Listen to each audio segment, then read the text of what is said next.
নমস্কার। মানবদেহের ক্ষণকালীনতা এবং এ থেকে লাভ, পাশাপাশি এর মহৎ গুণ সম্পর্কে শ্রীমদ্দেবী ভাগবত পুরাণের ষষ্ঠ স্কন্ধের 30তম অধ্যায়ের 25 এবং 26 নম্বর শ্লোকে বলা হচ্ছে, দুর্লভ মানুষো দেহ প্রাণিনাম ক্ষণভঙ্গুরঃ তস্মিন প্রাপ্তে তু কর্তব্যম সর্বথৈবাত্মসাধনম।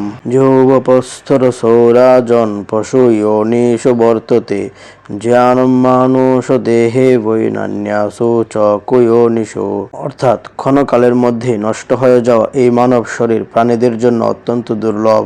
তাই এই শরীর প্রাপ্ত হওয়ার পর সম্যক প্রকারে অর্থাৎ ঠিকভাবে নিজের কল্যাণ করে নেওয়া উচিত। তাই হে রাজন, জিহ্বা তথা জননেন্দ্রিয়ের সুখ তো পশুজনিতেও প্রাপ্ত হওয়া যায়, কিন্তু জ্ঞান কেবল মানুষজনিতেই প্রাপ্ত হওয়া যায়, অন্য ক্ষুদ্র জনিতে বা শরীরে নয়। তাই আমরা আমাদের এই মানব দেহকে ঠিকভাবে ধর্মের কাজে এবং নিজের কল্যাণে তথা দেশ ও জাতির কল্যাণে লাগাবো, এটি আমাদের লক্ষ্য হওয়া উচিত। নমস্কার।